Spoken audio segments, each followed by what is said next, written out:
The Christmas roses were beautiful. Red. Perfect. Tied with gold ribbon. Dario Vitali handed them to me in front of everyone at the company Christmas party, his smile charming, his invitation clear. Dinner tonight, Elsie? Just you and me? I was about to say yes. Then I felt him. Maximo Santoro. My boss. The man who barely spoke to me beyond work orders for 6 months. Standing 10 feet away. Watching. Jaw tight. Eyes blazing with something I'd never seen before. Jealousy. He crossed the room in 4 strides. Took the roses from my hands. Set them on the bar without breaking eye contact with Dario. Then his hand wrapped around my wrist. Warm. Possessive. Unmistakable. She's busy tonight, he said. Voice deadly calm. And every night after. Dario's smile faltered. Does she get a say in this? Maximo's eyes finally met mine. Dark. Intense. Full of everything he'd been hiding for months. Elsie. My office. Now. The room went silent.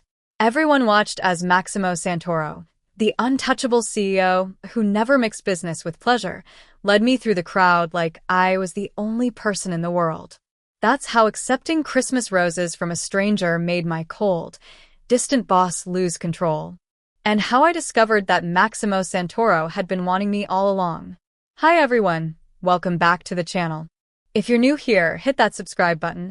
I post emotional Mafia romance stories like this every day. Before we dive in, tell me in the comments, would you accept roses from a stranger, even if your boss was watching? And also, tell me, where are you watching from? I love seeing all the countries and cities you join from. Now, let's dive into the story. I'd been Maximo Santoro's executive assistant for exactly 6 months, 2 weeks, and 3 days. Not that I was counting.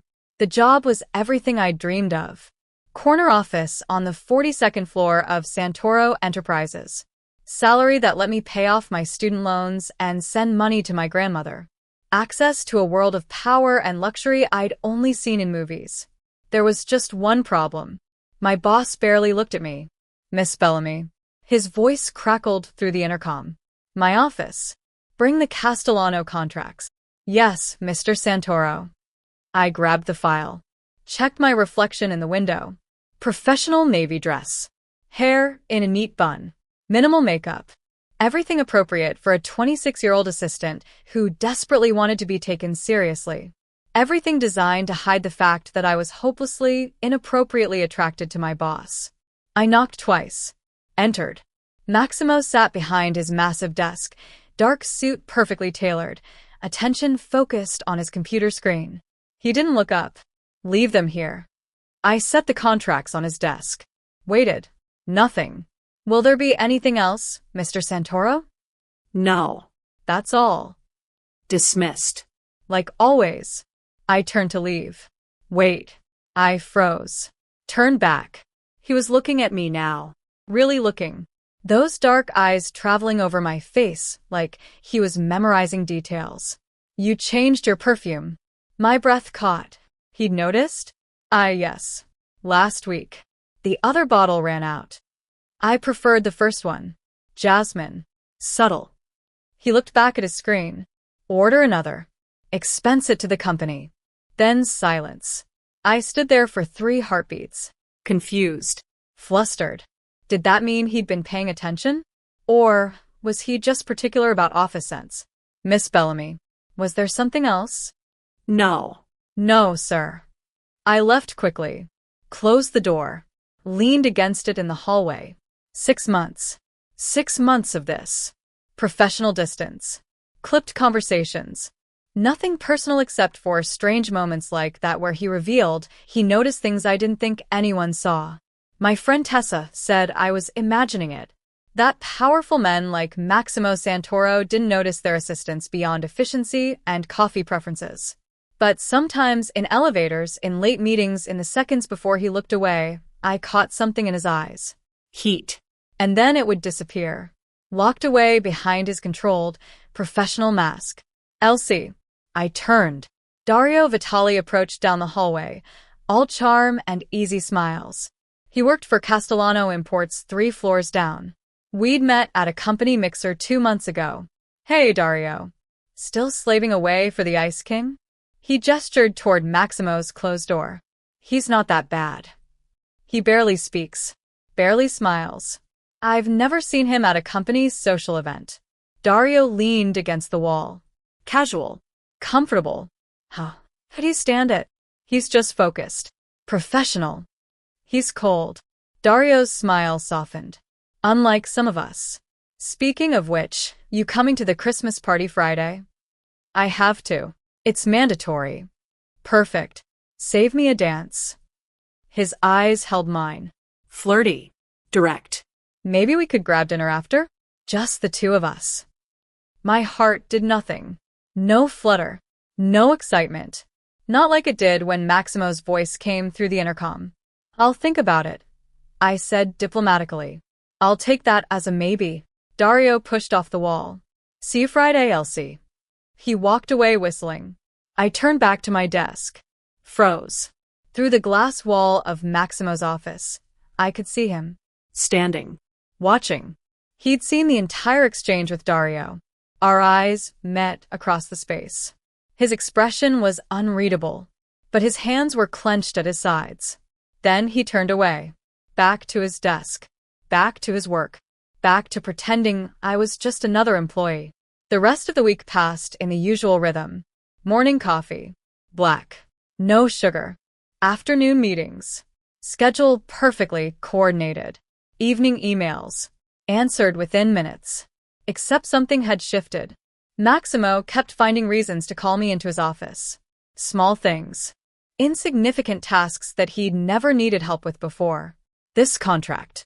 Does the wording seem clear to you? The lighting in here. Too bright. Your opinion on the Singapore deal. What's your instinct? Each time, I answered. Professional. Efficient. Each time, he listened like my words mattered more than anything else in his world. And each time, the air between us grew heavier, thicker, charged with something neither of us acknowledged. Friday arrived. Christmas party day. I went home early to change. Stood in my tiny apartment staring at my closet. Professional or beautiful? Safe or memorable? I chose a dress I'd been too nervous to wear. Deep emerald green. Elegant but fitted. Showed my figure without being inappropriate. When I walked into the party, conversations paused. Tessa grabbed my arm. Holy hell, Elsie. You look incredible. Too much. Not enough. Trust me. She grinned. Maybe the Ice King will finally notice you exist as more than a scheduling machine. He doesn't see me that way. Everyone sees you that way. Except you. She pushed a glass of champagne into my hand. Drink. Relax. It's Christmas. The party was beautiful. Top floor. City lights twinkling through floor-to-ceiling windows. Christmas tree in the corner. Music and laughter, and people actually relaxed for once. I scanned the room, looking for him. There. By the windows. Dark suit. Alone. Watching the city, like he didn't belong to the celebration around him. Maximo Santoro. Powerful. Controlled. Untouchable. And for 6 months, I'd been in love with him. Elsie. Dario appeared at my side. You look stunning. Thank you. Dance with me? Before I could answer, he took my hand, led me to the dance floor. As we moved, I felt eyes on me. Looked up. Maximo was watching. Glass in hand. Expression neutral. But his knuckles were white around the glass. The song ended. Dario smiled. I have something for you. Wait here. He disappeared. Returned moments later with roses. Red. Beautiful. Tied with gold ribbon. The room noticed. Conversations quieted. Elsie Bellamy, Dario said loudly, confidently. Would you do me the honor of having dinner with me tonight? Just you and me? Everyone was watching now. I opened my mouth, about to give some polite answer. Then I felt him, Maximo, moving through the crowd. Eyes locked on me with an intensity that stole my breath. He reached us, took the roses from my hands without asking, set them on the bar. Then his hand wrapped around my wrist. Warm. Possessive. Sending electricity through my entire body. She's busy tonight, he said quietly. And every night after. The room went silent. Dario's smile faltered. Does she get a say in this, Santoro? Maximo's eyes finally met mine, and in them, I saw everything he'd been hiding for 6 months. Want. Need. Barely controlled desire. Elsie, he said. Voice low. Dangerous. My office. Now. The walk to his office felt like miles. Maximo's hand stayed wrapped around my wrist. Not pulling. Not dragging. Just holding. Guiding. Claiming. Everyone watched us leave. Whispers erupted the moment we stepped into the hallway. Did you see that? Santoro never. She's his assistant, isn't she? The elevator doors closed. Silence pressed in. We were alone. I could hear my heartbeat. Feel the warmth of his hand. Smell his cologne, cedar and something darker, more expensive. Mr. Santoro. Don't. His voice was rough. Strained. Not yet. The elevator climbed. 42nd floor. His private office suite. The doors opened.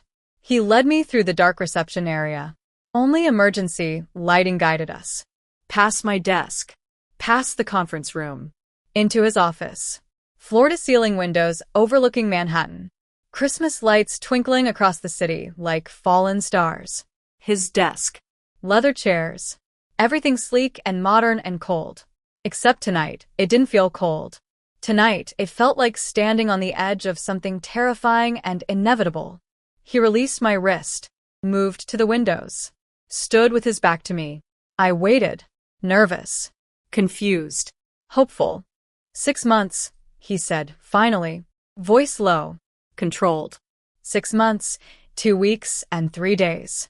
My breath caught. He'd been counting too. Mr. Santoro. Maximo.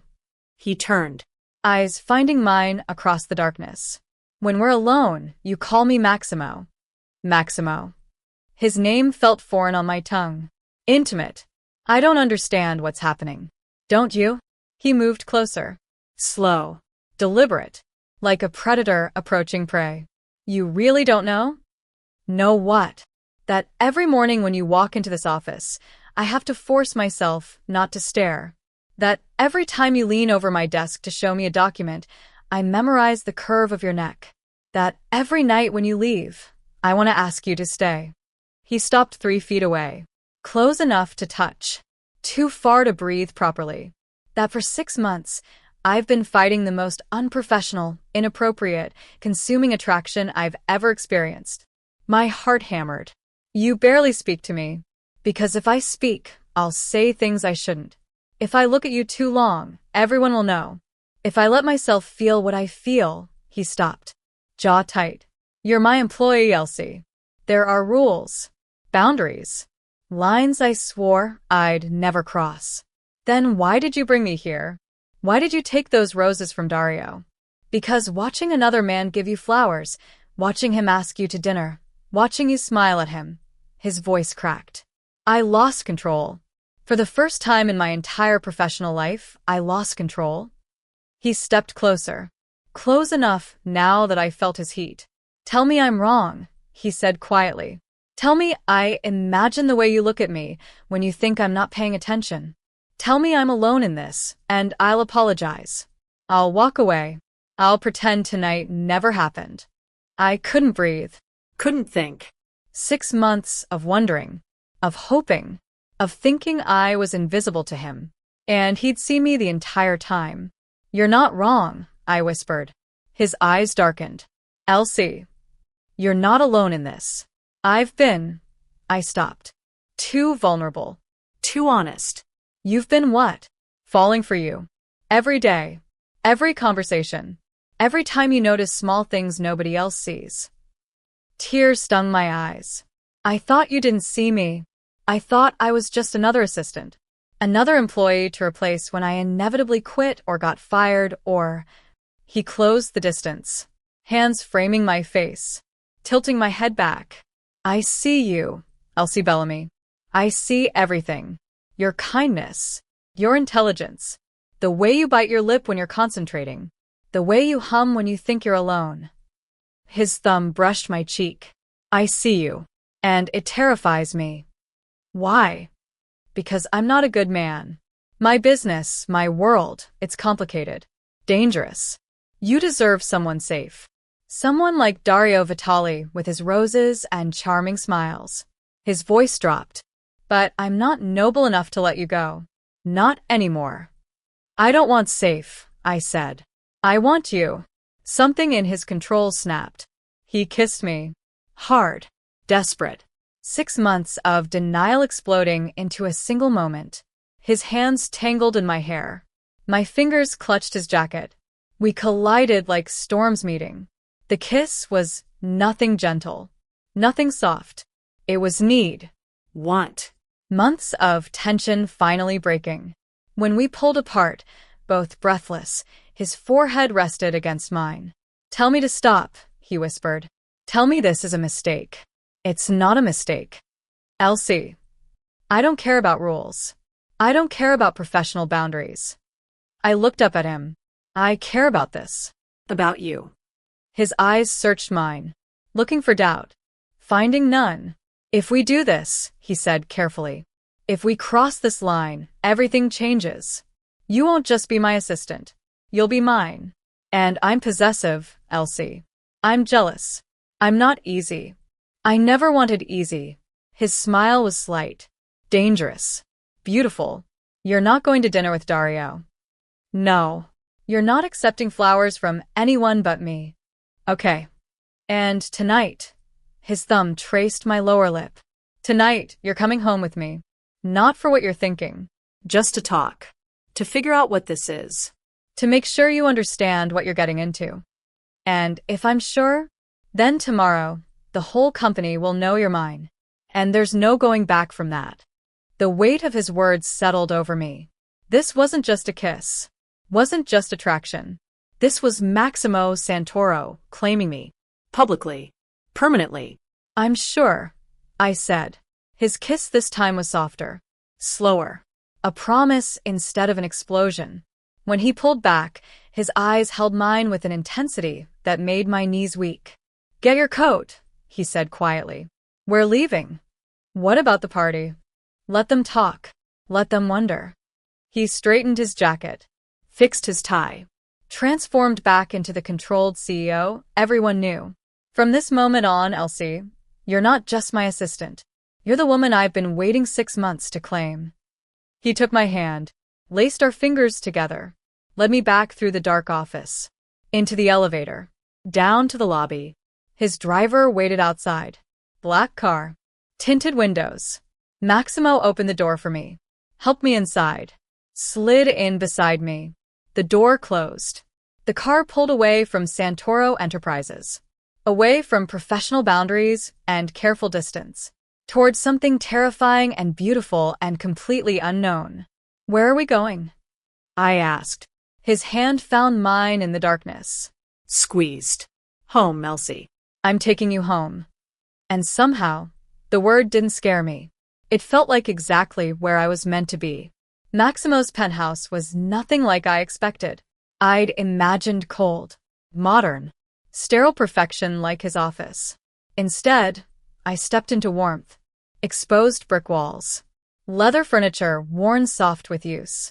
Bookshelves crammed with everything from business texts to Italian poetry. A fireplace crackling with real flames. And, in the corner, a Christmas tree. Not professionally decorated. Personal. Ornaments that looked handmade. Lights strung with care. You have a Christmas tree? I said, surprised. My mother's tradition. He shrugged off his jacket, draped it over a chair. She died when I was 16. Cancer. But she loved Christmas. Made it magical even when we had nothing. He looked at the tree. I keep the tradition. Reminds me there's more to life than business. The vulnerability in his voice cracked something open inside me. This wasn't the controlled CEO. This was Maximo, the man behind the reputation. It's beautiful, I said softly. So are you. I turned. He was watching me. Tie loosened, sleeves rolled to his elbows, looking more relaxed than I'd ever seen him. Wine, he offered. Please. He moved to the kitchen. Open concept. Everything flowing together. I followed, watched him pour 2 glasses of red. I don't usually bring people here, he said, handing me a glass. This is my space. Private. Separate from the world I show everyone else. Then why bring me? Because you're not everyone else. He leaned against the counter. From the moment you walked into my office for your interview, something shifted. You sat down, looked me in the eye, and told me you'd be the best assistant I ever had. Not because you needed the job, but because you were good at it. I remembered that day. Terrified but determined. You hired me on the spot. I never hire on the spot. I interview 20 candidates, minimum. Run background checks. Verify references. His eyes held mine. But with you, I knew. And that scared me. Scared you how? Because I'm not supposed to want my assistant. I'm not supposed to notice when she changes her perfume or cuts her hair or stays late to finish a project nobody asked her to complete. He set down his glass. But with you, Elsie, I noticed everything. And the more I noticed, the harder it became to maintain distance. My heart pounded. Why did you try? Because of this. He gestured around the penthouse. My world. My business. It's not just imports and exports. My family, we have history. Connections. Things I'm not proud of. I know who your family is, Maximo. He went still. You know, I'm your assistant. I do your scheduling. Handle your calls. I've met your uncle. Your cousins. I've signed NDAs and processed payments to offshore accounts I don't ask questions about. I stepped closer. I know exactly who the Santoros are. And I chose to stay anyway. His jaw tightened. You should have run. Why? Because your family has complicated business dealings? Because you come from a world that's not entirely legal? I set down my glass. Maximo, I'm not naive. I know what I signed up for. But what I see is a man who works 16-hour days. Who donates anonymously to children's hospitals. Who remembers his employees' birthdays. Who keeps his mother's Christmas tradition alive even though she's been gone for years. That doesn't erase what I am. No. But it's who you are that matters to me. He stared at me for a long moment, then crossed the space between us in 2 strides. His hands framed my face. You're too good for me. That's not your decision. Elsie. I'm here because I want to be. Because for 6 months, I've been hoping you'd see me the way I see you. I covered his hands with mine. So, stop trying to scare me away. It won't work. His laugh was rough. Surprised. Stubborn. You hired me because I'm stubborn. I hired you because I was already falling for you and too stupid to realize it. He kissed my forehead. Gentle. Reverent. Stay tonight. My breath caught. Maximo. Not like that. Not yet. He pulled back. Eyes serious. Stay. We'll talk. Watch terrible Christmas movies. Fall asleep on the couch like normal people. He stopped. I just want you here. In my space. In my life. Even if it's just for tonight. The honesty in his voice shattered my last defense. Okay, I whispered. I'll stay. We ended up on his couch. Fire crackling. Christmas lights glowing. A blanket draped over both of us. Some romantic comedy played on the TV. Neither of us watched. Instead, we talked. About everything. His childhood in Brooklyn. My small-town upbringing. His mother's laugh. My grandmother's stubbornness. Dreams we'd given up. Dreams we still held. I wanted to be a teacher, I admitted. Work with kids. Make a difference. Why didn't you? Money. Student loans. Reality. I shrugged. Being your assistant pays well. I can't complain. But it's not your dream. Dreams change. I looked at him. What about you? Is running Santoro Enterprises what you always wanted? His expression darkened. No. I wanted to be an architect. Design buildings. Create something lasting. He paused. But my father died. My uncle needed help with the business. Family comes first in my world. So I put aside what I wanted and did what was necessary. Do you regret it? Some days. He looked at me. But if I'd chosen differently, you wouldn't be sitting here right now. So no. I don't regret it. My heart swelled. Maximo Santoro. Secretly a romantic. Only with you. He pulled me closer. Everyone else gets the cold, professional version. You get this. The real me. No walls. No masks. I curled into his side. Felt his arm wrap around me. Solid. Safe. Right. Can I ask you something? I said quietly. Anything. Why tonight? Why did seeing Dario give me roses break your control? He was quiet for a long moment. Then, because I've spent 6 months watching from a distance, telling myself you deserved better. That I should let you live your life without my complications. But tonight, seeing him touch you, smile at you, offer you something I'd been too afraid to give, his arm tightened. I realized I'd rather have you hate me for being selfish than watch you walk away with someone else. I could never hate you. You say that now. Wait until you see how possessive I am. How jealous. How completely unwilling to share you with anyone. Good. I tilted my head up, met his eyes. Because I'm not interested in sharing either. His smile was slow, dangerous, beautiful. You have no idea what you just agreed to. Then show me. He kissed me. Slow this time. Deep. Tasting like wine and promises and 6 months of waiting. When we broke apart, both breathless, he rested his forehead against mine. Stay with me, he whispered. Not just tonight. Stay. Maximo. I know it's fast. I know it's crazy. But Elsie, I've wasted 6 months being careful, being professional. I don't want to waste another day pretending I don't want you in every part of my life. Tears burned my eyes. What are you asking? Move in. Be with me. Let me take care of you the way I've wanted to since the day you walked into my office. His thumb brushed my cheek. Let me love you. Openly. Completely. Without apology. It was insane. Too fast. Too much. But looking into his eyes, feeling the way he held me like I was precious, it was also exactly what I wanted. Yes, I breathed. His eyes widened. Yes. Yes. I'll stay. I'll move in. I'll be yours. I kissed him softly. But Maximo? What? You're mine too. Possessive goes both ways. His laugh was pure joy. Deal. He pulled me into his lap, kissed me until the movie ended and the fire burned low and Christmas lights cast everything in warm, golden light.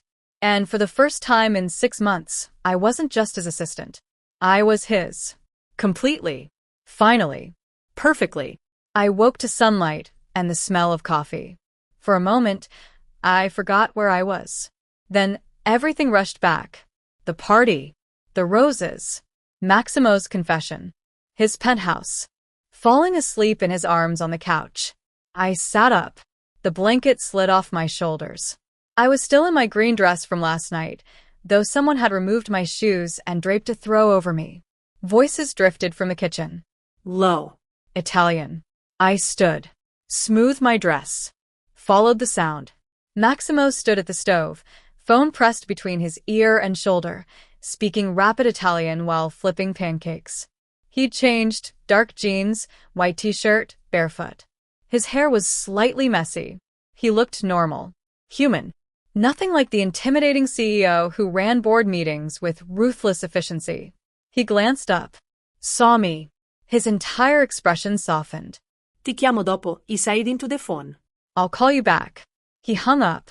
Morning, beautiful. Morning. I felt suddenly shy. You cook? My mother's legacy.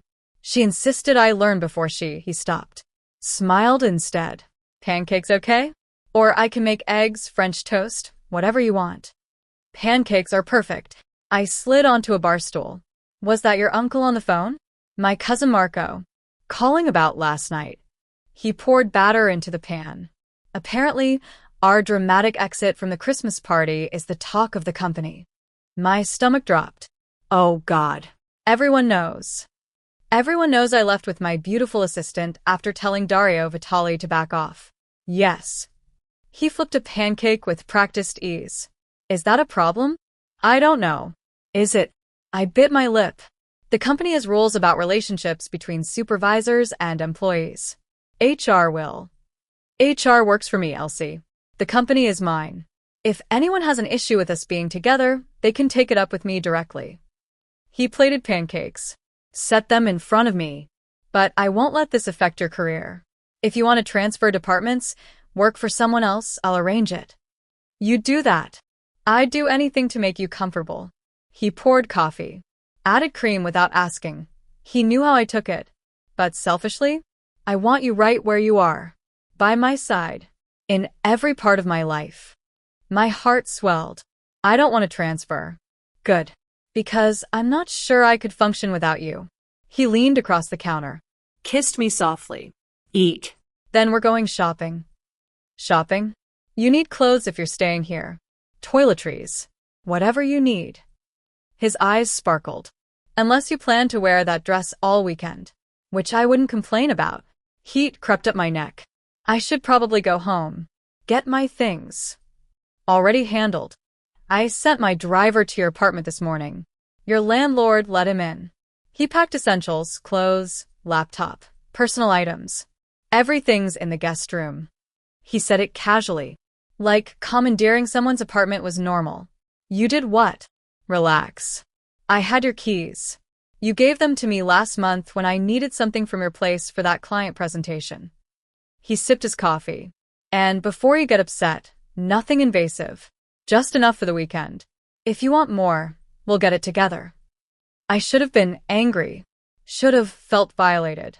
Instead, I felt cared for. Like someone was finally taking care of me the way I'd been taking care of everyone else. You're very used to getting what you want, I said. Yes. No apology. Does that bother you? I don't know yet. I took a bite of pancake. Melted. Oh my God. This is amazing. His smile was smug. My mother's recipe. She'd be happy someone appreciates it. We ate in comfortable silence. Then he grabbed his phone. Started scrolling. What are you doing? I asked. Texting Marco. Telling him to cancel my meetings for the next 3 days. 3 days? Maximo, it's Christmas Eve. You have the Castellano deal closing, the Singapore contract review. Can wait. He set down his phone. Looked at me seriously. Elsie, I've spent 6 months putting work first. Keeping distance. Being professional. This weekend? Work doesn't exist. It's just you and me. Everything else can wait until Monday. But, no buts. I'm taking time for something that actually matters. He reached across the counter. Took my hand. I'm taking time for you. Tears stung my eyes. Nobody's ever done that for me. Then, everyone else was an idiot. He squeezed my hand. Get used to it, Elsie. This is what being mine looks like. I'm attentive. I'm present. And when you matter to me, you matter more than anything. An hour later, we were walking through the city. Snow had fallen overnight. Everything looked magical. Christmas lights. Shop windows. Couples holding hands. Maximo's hand stayed wrapped around mine. Confident. Public. Claiming. People stared. Recognized him. Whispered. He didn't care. Doesn't it bother you? I asked. People watching? Let them watch. Let them know you're with me. He pulled me closer. I spent 6 months hiding this. I'm done hiding. We stopped at a boutique. High-end. The kind of place I'd never shopped. Maximo. I can't afford. You're not paying. I am. He guided me inside before I could protest. Consider it a Christmas gift. It's not Christmas yet. Close enough. A saleswoman approached. Recognized Maximo immediately. Mr. Santoro. How can we help you today? My girlfriend needs a wardrobe. Casual. Professional. Whatever she wants. He looked at me. No budget. Just pick what you like. Maximo. Humor me. He kissed my temple. I'll be at the coffee shop across the street. Take your time. He left before I could argue. The saleswoman smiled. He's very generous. He's very stubborn. Most powerful men are. She gestured toward the racks. But he's right. Pick whatever you like. Make yourself happy. That's clearly what makes him happy. 2 hours later, I emerged with more shopping bags than I'd owned in my entire life. Maximo sat at a cafe table, working on his laptop. He looked up, smiled. Happy. Overwhelmed.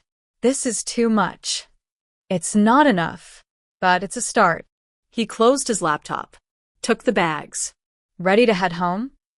Home. He kept calling his penthouse home, like I already belonged there. Maybe I did.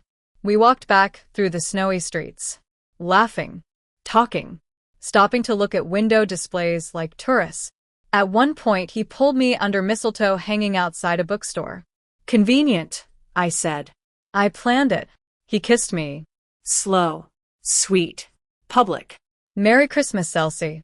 It's still Christmas Eve. Then Merry Christmas Eve. He tucked a strand of hair behind my ear. Thank you. For what? For giving me a reason to love Christmas again. For making me remember there's more to life than work and responsibility. His eyes held mine. For being brave enough to stay when I gave you every reason to run. I reached up, cupped his face. I'm not running. Not now. Not ever. Promise. Promise. He kissed me again. And in that moment, snow falling, city lights glowing, his arms around me, I knew. This was exactly where I was meant to be.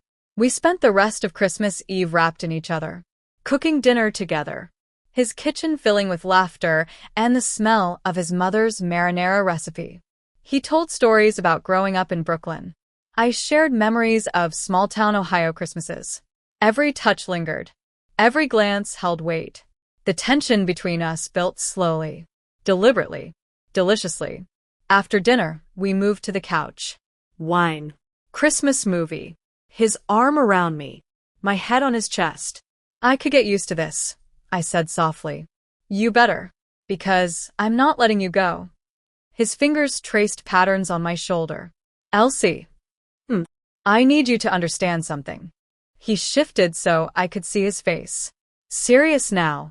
My world, my family, it's complicated. There are parts of my business I can't discuss. Calls I'll have to take at strange hours. Meetings you can't attend. I know. And there are people who won't like that you're with me. Business rivals.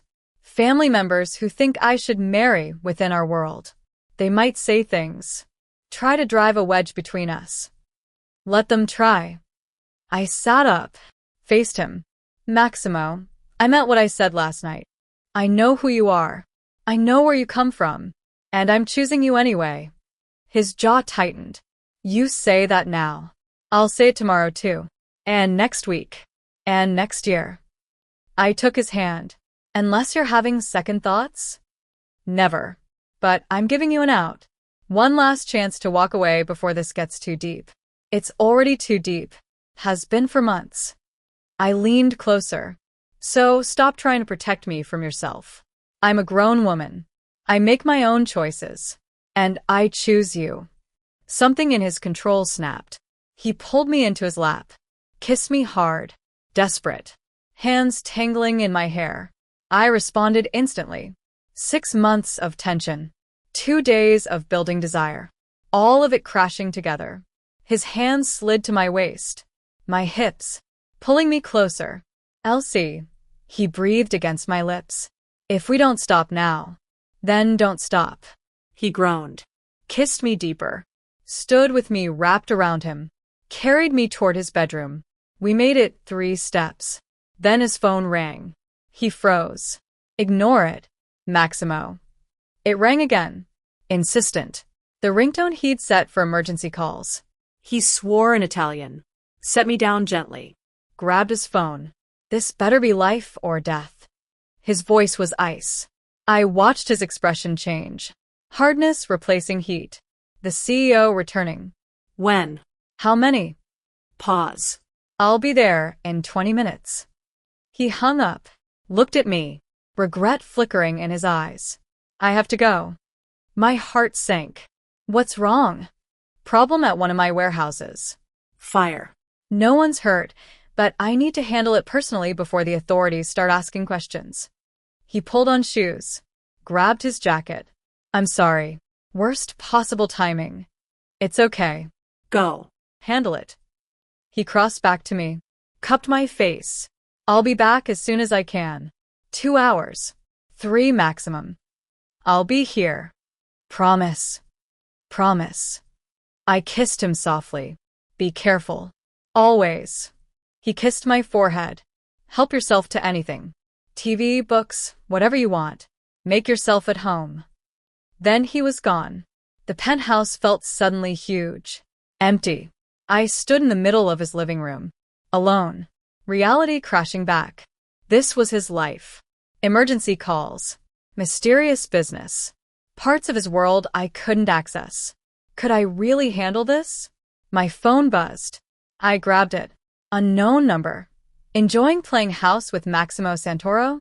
My blood ran cold. Another text. You think you know him? You don't know anything. Then, ask him about the Castellano deal. Ask him what really happens in those warehouses. Ask him why Dario tried to warn you. My hands shook. Another message with a photo attachment. I opened it. Maximo. In a warehouse. Meeting with men I didn't recognize. The photo was dated 3 weeks ago. Text, he's not who you think he is. And when you find out the truth, you'll run. They always do. I stared at my phone. Heart pounding. This was someone trying to scare me. Drive a wedge between us exactly, like Maximo warned. But doubt crept in anyway. Did I really know him? Or just the version he'd shown me? I looked around the penthouse. At his Christmas tree. His mother's traditions. His genuine smile and careful touches. That was real. I knew it was real. But what else was real that he hadn't told me? My phone buzzed again. Dario Vitali, Elsie. We need to talk. It's important. Please. I shouldn't respond. Maximo had made his position clear. Dario was competition. A threat. But another text came through. I'm not trying to win you back. I'm trying to protect you. There are things you need to know about Santoro. Things that could keep you safe. Against my better judgment, I typed. What things? Dario, not over text. Meet me. Tomorrow morning. Coffee shop on 5th and Madison. 10 a.m., please. If you care about the truth, you'll come. I stared at the message. Everything in me screamed this was a trap. A manipulation. But what if it wasn't? What if Dario really did know something important? The door opened. Maximo returned. I jumped. Dropped my phone.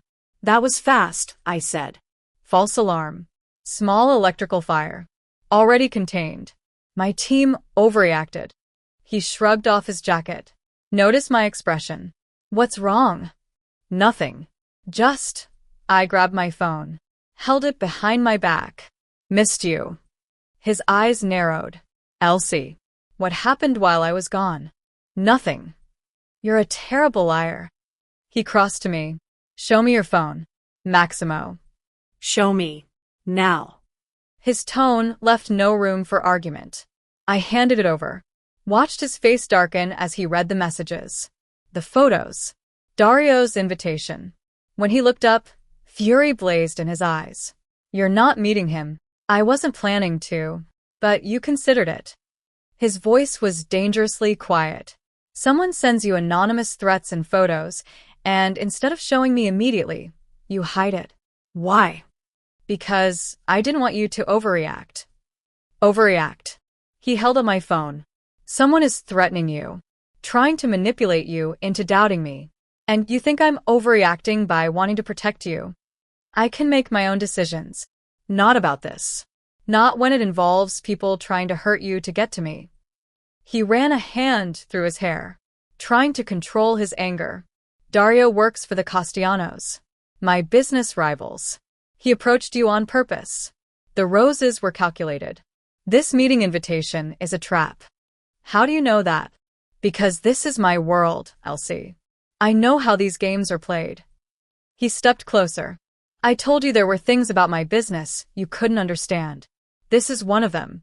You have to trust me. I do trust you. But you're asking me to trust you blindly. I'm asking you to trust that I know what's dangerous and what isn't. That I wouldn't keep things from you unless it was necessary. We stared at each other. First real fight. First crack in our perfect weekend. What are you hiding? I asked quietly. His jaw tightened. Nothing that changes how I feel about you. That's not an answer. It's the only answer I can give right now. He took my hands. Elsie, please, don't meet Dario. Don't let them manipulate you. Trust me for just a little longer.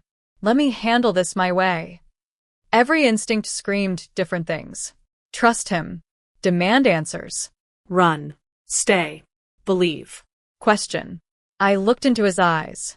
Saw desperation. Fear. Honesty. Okay, I said finally. I won't meet him, but Maximo. What? Eventually you have to tell me everything. All of it. Because I can't be with someone who keeps me in the dark. I will. I promise. He pulled me against him. Just give me time. I wrapped my arms around him, held tight. But as I stood there in his embrace, one thought wouldn't leave my mind. How much time did we have before the truth destroyed everything? Christmas morning arrived with snow and silence. I woke alone, the bed beside me cold. For a moment, panic flared. Had last night's argument driven him away? Then I smelled coffee, heard movement in the kitchen. I pulled on one of his shirts, padded barefoot down the hallway. Maximo stood at the window, phone pressed to his ear, speaking low Italian. He turned when he heard me. His expression softened immediately. He ended the call. Morning, beautiful. Morning. I hesitated. Are we okay? He crossed to me, pulled me into his arms. We're okay.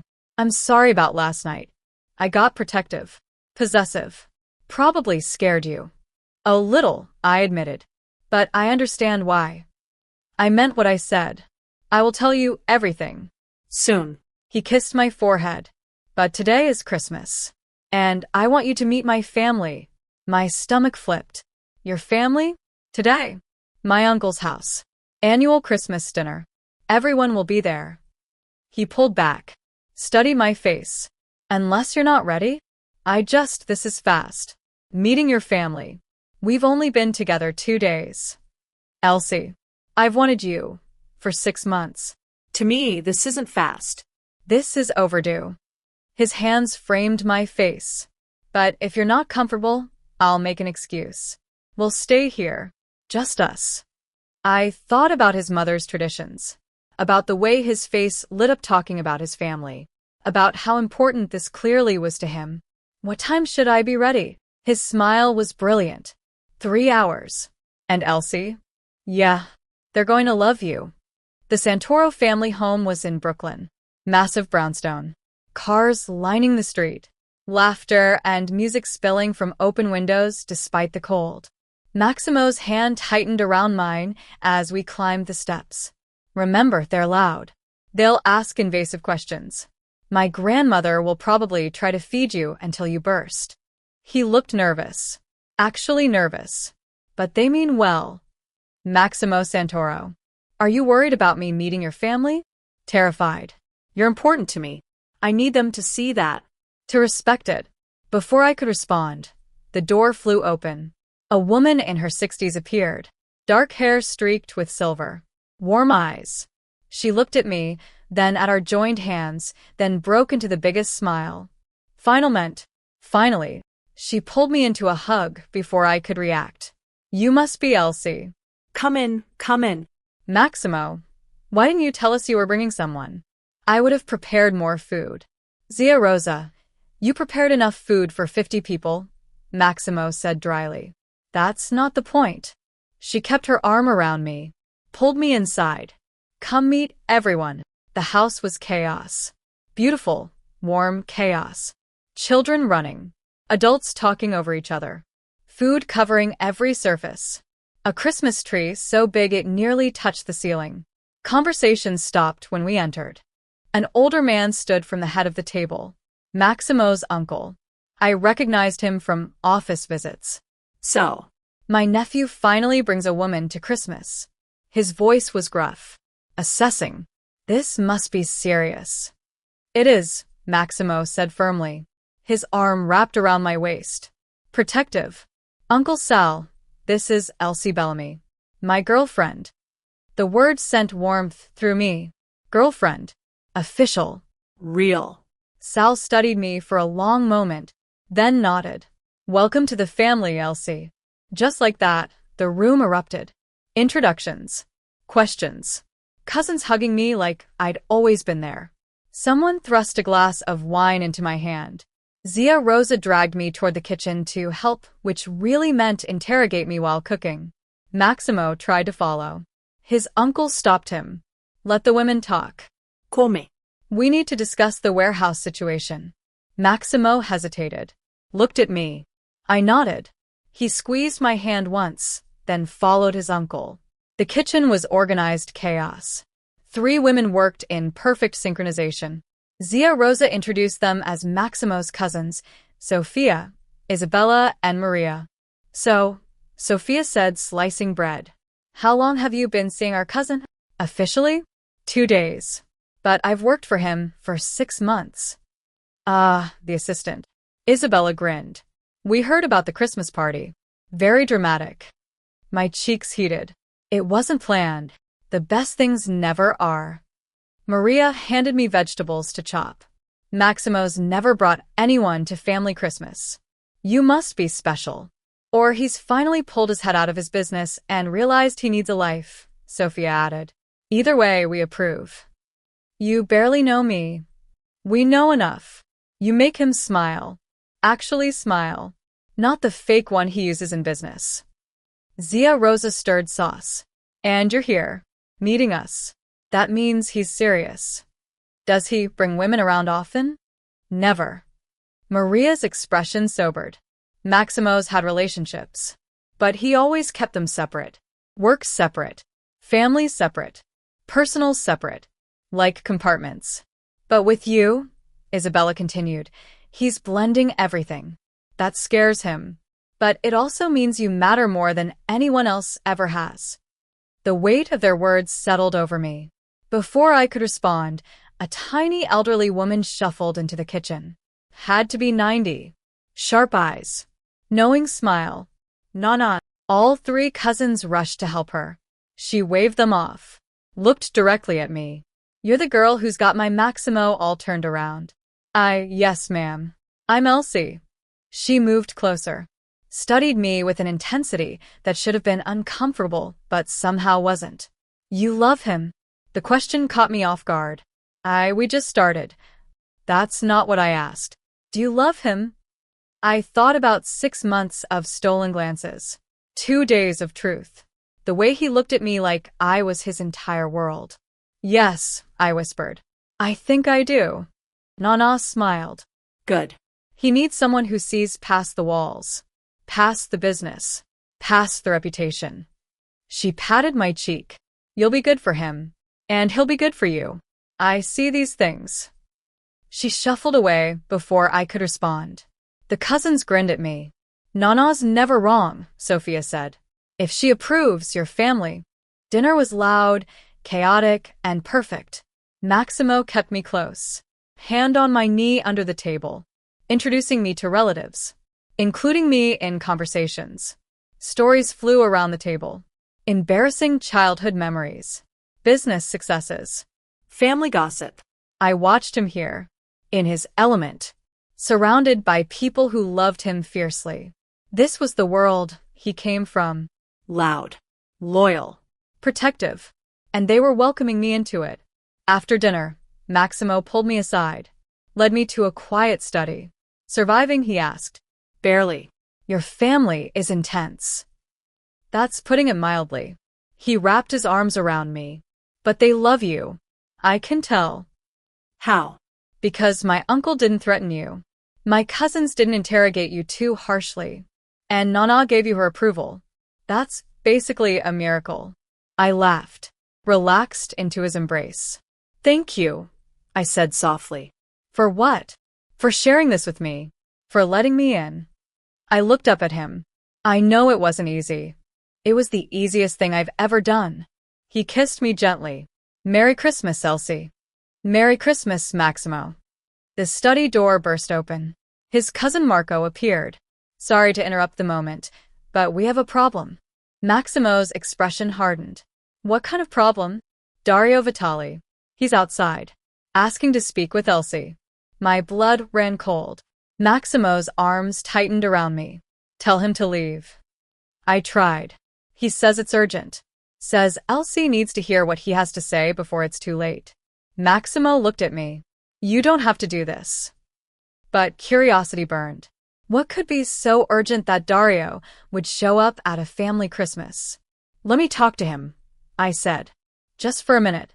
I'll hear what he has to say. Elsie, you'll be right there. Nothing will happen. He didn't look happy, but he nodded. Fine. But I'm standing right next to you. And if he tries anything, he's done. We walked to the front door together. Maximo's family watching. Protective. Ready. Dario stood on the front steps. Snow falling around him. He looked desperate. Scared. Elsie. Thank God. I need to tell you. He stopped when he saw Maximo. This is between me and her. Nothing involving her is between you and anyone. Say what you need to say. Fast. Dario looked at me. The warehouse fire last night? It wasn't an accident. It was the Castellanos. They're escalating. And Elsie, he stopped. You're in danger. Real danger. Because they think you matter to Maximo. And they're going to use that. Get off my uncle's property, Maximo said coldly. Now. I'm trying to help. You're trying to scare her. Manipulate her. Drive a wedge between us. Maximo stepped forward. It won't work. Dario looked at me one last time. When things go bad, and they will. Remember, I tried to warn you. Then he walked away. I stood there. Snow falling. Heart pounding. Maximo pulled me inside. Close the door. He's lying, he said. Is he? Maximo's jaw tightened. Let's go home. We need to talk. The drive back to the penthouse was silent. Maximo's hand gripped the steering wheel. Jaw tight. Eyes focused on the road with an intensity that had nothing to do with traffic. I stared out the window. Processing. Wondering. When we reached his building, he didn't speak. Just took my hand. Led me upstairs. Inside, he poured 2 glasses of whiskey. Handed me one. Drank his in one swallow. I need to tell you everything, he said finally. And after I do, if you want to leave, I'll understand. My heart pounded. Maximo. Please. Just listen. He paced to the window. Back to me. My family business, Santoro Enterprises, it started legitimate. Import-export. But over the years, my uncle made connections. Deals that weren't entirely legal. Shipping things that shouldn't be shipped. Looking the other way for the right price. I set down my glass. I suspected. When I took over, I tried to clean it up. Move us toward legitimate operations. But you can't just walk away from those connections. People expect loyalty. Expect you to honor old agreements. He stopped in front of me. The Castellanos are one of those families. We've had business arrangements for 20 years. But lately, they've been pushing into territories we agreed were separate. Undercutting our prices. Threatening our partners. The warehouse fire was them, warning me to back off, to let them do what they want. His hands clenched. But I can't, because if I back down, we look weak. And in this world, weakness gets you killed. The words hung heavy between us. Why didn't you tell me this before? Because I was trying to protect you, keep you separate from the dangerous parts. He cupped my face. But Dario was right about one thing. You're in danger now. Because they know you matter to me. And they'll use that. So what do? We? Elsie, there is no we in this. I need to handle the Castellanos. And I need to know you're safe. Which means he stopped. Pain flickering in his eyes. Which means maybe you should go. Stay with your grandmother. Let me deal with this without worrying about you getting caught in the crossfire. Anger flared hot in my chest. You want me to leave? I want you safe. That's not the same thing. I stood. Faced him. You just spent 2 days telling me you want me in every part of your life. You introduced me to your family. You asked me to move in. And now you want me to run? This is different. How? How is this different from any other complication? I grabbed his hands. Maximo, I told you I knew who you were. I meant it. I don't need protecting. I need honesty. I need you to trust that I can handle whatever comes. You can't handle this. This isn't business meetings and uncomfortable questions. This is real danger. People who would hurt you to get to me. Then teach me. Show me how to be safe. Put security on me. Whatever you need to do. But don't push me away. He stared at me, Searching my face. Looking for doubt. For fear. You're serious. Completely. Elsie, if something happened to you because of me, nothing will happen. Because you're too smart. Too careful. Too protective. I stepped closer. I'm choosing this. Choosing you. All of it. The good. The complicated. The dangerous. Stop trying to make the decision for me. His control cracked. He pulled me against him. Held me so tight I could barely breathe. You're insane, he whispered into my hair. Probably. But I'm your insane. His laugh was rough. Relieved. You're definitely mine. He kissed me. hard, desperate. Like I was the only solid thing in his world. When we broke apart, his forehead rested against mine. There's more, he said quietly. Tell me. Dario didn't just approach you randomly. He was planted, ordered by the Castellanos to get close to you, to make me jealous, to create a weakness they could exploit. My stomach dropped. The roses were calculated, Designed to force my hand. make me claim you publicly before I was ready to protect you properly. His jaw tightened. They wanted this. Wanted you visible, vulnerable.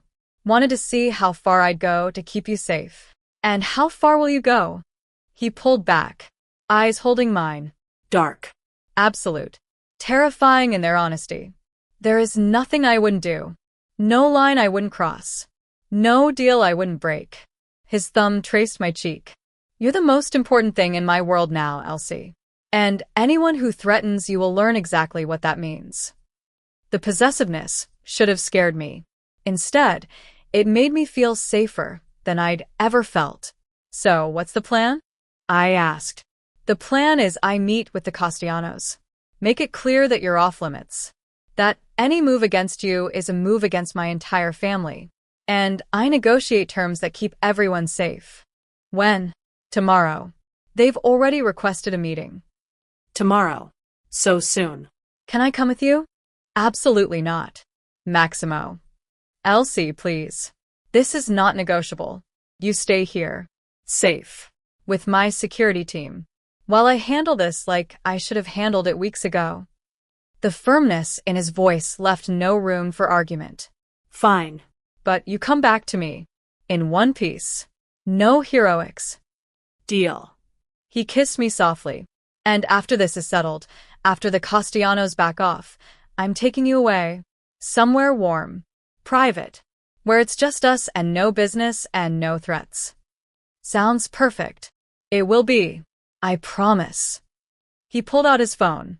Made a call. Victor. I need you and Marco at the penthouse. Full security detail. No one gets in or out without my approval. He paused. She's the priority. Understood? He hung up. Looked at me. They'll be here in 20 minutes. They'll stay until I get back tomorrow. This is really happening. Yes. But Elsie. He pulled me close. It'll be over soon. And then we can focus on what actually matters. Us. Building a life that's ours. I wrapped my arms around him. Held tight. I love you, I said. The words just came out. Unplanned. Honest. He went completely still. Say that again. I love you, Maximo Santoro. Complicated business and all. His smile was pure joy. I love you too. Have since the day you called that contract poorly worded and rewrote it yourself in my office. I laughed. That was 3 weeks into the job. I know. I've been fighting this feeling for 5.5 months. He kissed me. Deep. Thorough. No more fighting. No more distance. After tomorrow, it's just us. Promise. I swear it. That night, we didn't sleep much. We talked, made love, held each other like tomorrow might change everything. Because it might. But as I lay in Maximo's arms, his heartbeat steady under my ear, his hand stroking my hair, I knew one thing for certain. Whatever happened tomorrow, whatever threats the Castellanos made, whatever complications arose, I was exactly where I belonged. With him. Always. Maximo left at dawn. I watched him dress. Suit. Tie. Every inch the powerful CEO. But his hands shook slightly as he buttoned his shirt. Hey. I crossed to him. Fixed his tie. You've got this. I'm not worried about the meeting. He caught my hands. I'm worried about leaving you. Victor and Marco are outside. Your entire security team is on alert. I'll be fine. Lock the door after I leave. Don't answer for anyone but me. He kissed my forehead. I'll call you the moment it's done. Be smart. Not a hero. Always smart. Never a hero. He kissed me. Long, deep. Like he was memorizing the taste of me. I love you. I love you too. Now go. End this. He left. I locked the door. Heard Victor and Marco take positions outside. Heard Maximo's footsteps fade down the hallway. Then silence. I made coffee. Tried to read. Couldn't focus. Paced. Checked my phone every 30 seconds. An hour passed. Then 2. Finally, my phone rang. Unknown number. I answered. Hello. Elsie Bellamy. The voice was smooth. Unfamiliar. My name is Vincent Castellano. I believe we should talk. My blood ran cold. How did you get this number? I have resources. Just as Maximo has resources. But unlike him, I'm willing to be honest with you about what's really happening. I'm not interested. Your boyfriend is meeting with my father right now, negotiating terms to keep you safe. But what he's not telling you is what those terms will cost him. I froze. What are you talking about? Maximo is offering us territory, shipping routes, profit margins, all to ensure we leave you alone. He's sacrificing years of work, weakening his family's position, making himself vulnerable. Vincent paused. All because of you. Guilt twisted in my stomach. He didn't tell me. Of course he didn't. Because Maximo Santoro is a proud man who thinks he can protect everyone. But the truth is, Miss Bellamy, you're his weakness now. And in our world, weakness is deadly. Why are you telling me this? Because I'm offering you a choice. Walk away. Leave him. Let him focus on business without the distraction of protecting you. If you do that, we'll back off. No territory demands. No threats. Everyone wins. Except me and Maximo. A small sacrifice for his safety. For his family's safety. Vincent's voice softened. I'm not a monster, Miss Bellamy. I'm a businessman. And right now, you're bad for business. Remove yourself from the equation, and everyone can go back to making money instead of war. My hands shook. And if I don't, then Maximo loses everything trying to keep you. His business. His reputation. Possibly his life. Silence. Think about it. Is your relationship really worth destroying him? The call ended. I stood there, phone in hand, heart racing. Was Vincent telling the truth? Or was this another manipulation? The door buzzer sounded. I jumped. Victor's voice came through. Miss Bellamy, someone here to see you. Says it's important. Who? Dario Vitali. Of course. I'm not seeing him. He says it's about Maximo.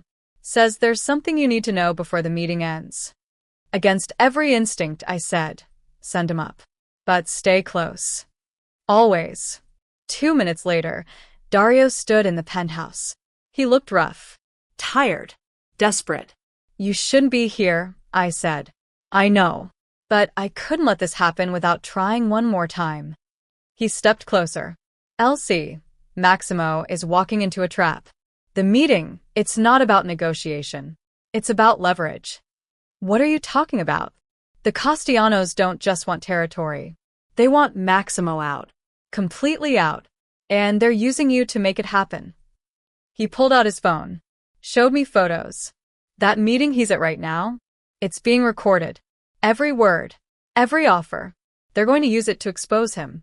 To law enforcement. To his business partners. To everyone. My stomach dropped. No. He's confessing to things that will destroy him. And he doesn't even realize it because he's too focused on protecting you. Why are you telling me this? Because despite everything, I don't want to see him destroyed. And I don't want to see you live with the guilt of knowing you were the reason. Dario's expression was earnest. Call him. Warn him. Get him out of there before it's too late. I grabbed my phone. Dialed Maximo. Straight to voicemail. He turned off his phone for the meeting, Dario said. You need to go there. Now. In person. Where? Castellano's restaurant. Downtown. I'll take you. I can't just leave. Elsie, if you don't, Maximo loses everything. Is that what you want? Fear clawed at my chest. What if Dario was telling the truth? What if Maximo was walking into disaster because of me? Victor, I called. He appeared immediately. Miss Bellamy? I need to go downtown. Now. To Castellano's restaurant. Victor's expression hardened. Mr. Santoro left explicit instructions. You don't leave this penthouse. Maximo's in trouble. Real trouble. I have to warn him. Then I'll send someone. There's no time. Tears burned my eyes. Please. If you care about him, help me get to him. Victor looked at Dario. Then at me. Conflicted. Fine. But I'm coming with you. And if this is a trap, Vitali, you're a dead man. Understood. We moved fast. Down the elevator. Into Victor's car. Dario giving directions. 20 minutes. That's all it took to reach the restaurant. Victor parked. Stay in the car. I'll check it out first. No time. Miss Bellamy. Please. Let me do my job. I watched him approach the restaurant. Disappear inside. 5 minutes passed. 10. Then my phone buzzed. Text from unknown number. Wrong choice, Miss Bellamy. My blood turned to ice. The restaurant exploded. Fire. Glass. The building erupting in flames. I screamed. Tried to get out of the car. Dario held me back. You can't. It's too dangerous. Victor's in there. Maximo might be. People were running from the building. Screaming. Sirens wailing. Then I saw him. Maximo. Emerging from the smoke. Victor beside him. Both alive. I broke free from Dario. Ran toward him. Maximo. He turned. Saw me. Horror crossing his face. Elsie? What are you doing here? I told you to stay. They said you were walking into a trap. That they were going to destroy you. I had to warn you. He grabbed my shoulders. Who said that? Vincent Castellano called me. Then Dario. I turned. Dario was gone. The car we'd arrived in was gone. Maximo's expression turned deadly. It was a trap. But not for me. For you. They wanted you out of the penthouse. Vulnerable. Separated from my security. But the explosion. Distraction. Cover. While he went pale. Pulled out his phone. Dialed. Marco. Check the penthouse. Now. Silence. Then Marco's voice. It's clear. No one got in. But boss, there are photos. Slipped under the door. You need to see them. Maximo's jaw tightened. I'm coming. He looked at me. This isn't over. They're escalating. And you just gave them exactly what they wanted. Proof that you'll break my rules to protect me. Proof that you're a weakness they can exploit. Guilt and anger warred inside me. I was trying to help. I know. But now we have an even bigger problem. He pulled me close. Come on. We need to get somewhere safe. Somewhere they can't reach us. Where? My uncle's house. Family territory. They won't dare attack there. As we drove through Manhattan, smoke still rising behind us, I realized the truth. This wasn't just about business anymore. This was war. And I was the reason it started. Uncle Sal's house was locked down within the hour. Armed men at every entrance. Family members arriving. The Santoros circling their own. Maximo hadn't spoken to me since we arrived.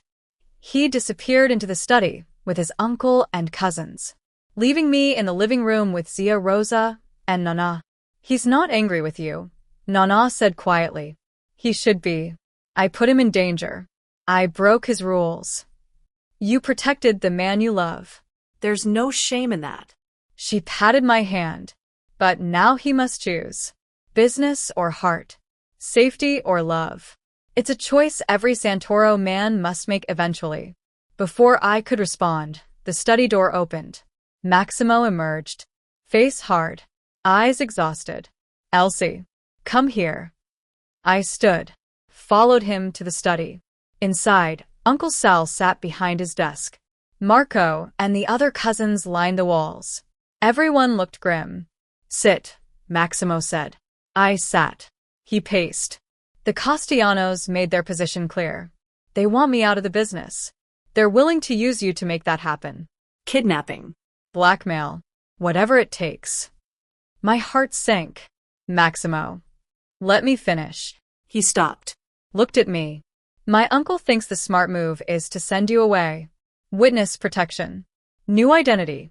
Somewhere they can't find you. Remove their leverage entirely." Tears burned my eyes. "You're sending me away?" "That's what he thinks I should do." Maximo's jaw tightened. "But I'm not my uncle. And I'm not making decisions based on fear anymore." Uncle Sal stood. "Maximo, think carefully. I have thought, for hours, about every angle, every option, every possible outcome." He crossed to me, pulled me to my feet. "And here's what I know. I could send Elsie away, protect her by removing her from my life, go back to business as usual, let the Castellanos think they won." "Then why don't you?" Sal asked. "Because I'd rather burn my entire empire to the ground than lose her." Maximo's hands framed my face. I spent 6 months keeping distance, being smart, being careful, and I was miserable. The moment I let myself love her, the moment I stopped hiding what I felt, I started living again. "Maximo," my voice broke. "So here's what's going to happen. I'm meeting with the Castellanos one more time, but not to negotiate. To draw a line. You touch her, you answer to every family we're allied with, every connection I've made, every favor I'm owed. I'll make it so expensive, so dangerous, so catastrophic to come after her that they'll have no choice but to back off." "And if they don't?" Uncle Sal asked. "Then we go to war. And I make sure they lose everything." Maximo looked at his family. "I know what I'm asking. I know the risk. But I'm done sacrificing my happiness for business. I'm done pretending I can be just a businessman when I'm also a man in love." The room was silent. Then Nana spoke. "Your mother would be proud." Maximo turned to her.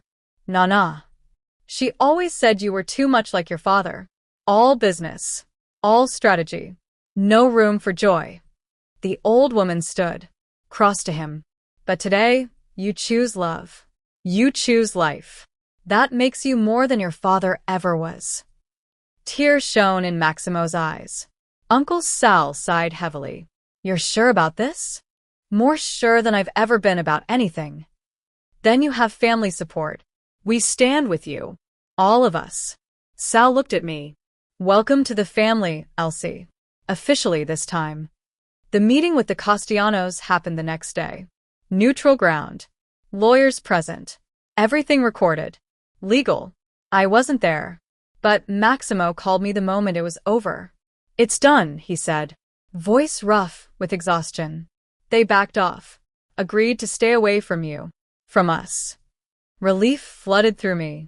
"How?" "I made it clear what attacking you would cost them. Then I offered them something better. A business partnership on my terms. Equal profit. Separate territories. Mutual respect." He paused. "They took it. Because ultimately they're businessmen. And I made going after you bad business." "Is it really over?" "It's really over. You're safe. We're safe. And now," his voice softened, "now I'm coming home to you. And we're not talking about business for at least a week." "Where are we going?" Somewhere warm. Private. Where it's just us and the ocean and no one asking us for anything. Sounds perfect. It will be. I promise. 3 months later. The gallery opening was everything I dreamed of. Small. Intimate. Local artists whose work deserved to be seen. A project I'd started with money Maximo had invested without hesitation. Told you it would be successful, he said, arm around my waist as we surveyed the crowded space. You believed in me when I didn't believe in myself. That's what partners do. He kissed my temple. Speaking of which, he pulled out a small box. My heart stopped. Maximo. I know it's fast. I know people will say we're crazy. But Elsie, I've known since that first day. Since you walked into my office and told me you'd be the best assistant I ever had. He opened the box. Inside, a ring. Simple. Beautiful. Perfect. Marry me. Not because it's smart or strategic or good for business. Marry me because I love you. Because you're my home. Because every day with you is better than a lifetime without you. Tears streamed down my face. Yes. God, yes. He slipped the ring on my finger, kissed me as the gallery erupted in applause. Our friends, his family, everyone who mattered. When we broke apart, both laughing and crying, I looked at the man who'd been my boss, my protector, my love. The Christmas roses almost kept us apart, I said. But instead, they brought us together. He pulled me close. Funny how things work out. What things? The best things. The beautiful things. The things worth fighting for. He was right, because accepting roses from a stranger had made my boss lose control. And that loss of control had given me everything I never knew I needed. Love. Family. Purpose. Home. With Maximo Santoro, the most dangerous man I'd ever met. And the best thing that ever happened to me. The Christmas tree in our home was covered in ornaments. Some from his mother.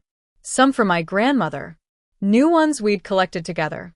Maximo sat on the floor, assembling a toy. I watched from the couch, hand resting on my growing belly. You're doing it wrong, I said. I'm not doing it wrong. The instructions are wrong. Or you're not following them. He looked up. Grinned. Stubborn. You love it. I love you. He crossed to me. Kissed my stomach. Both of you. She's going to be just like you. Protective. Possessive. Completely unreasonable. Good. She'll need to be to survive having you as a mother. I laughed. Pulled him up to kiss me properly. Outside, snow fell. Christmas lights twinkled. The city hummed with life. But inside, in our home, with our family growing, everything was exactly as it should be. Perfect. Complicated. Beautiful. And ours. Always ours. And just like that, the assistant who thought she was invisible became the only woman her boss could see. Elsie accepted Christmas roses from a stranger. Maximo lost control. And everything changed. Some love stories start slow. This one started with jealousy, possession, and 6 months of buried feelings exploding in a single moment. But what began as chaos became the greatest love either of them had ever known. So here's my question for you. If you were Elsie, would you have stayed when things got dangerous? Or would you have walked away to keep him safe? Drop your answer in the comments. I read every single one. If this story kept you hooked, don't forget to like this video and subscribe for more emotional Mafia romance stories posted daily. Thank you for being here, beautiful souls. I'll see you in the next story.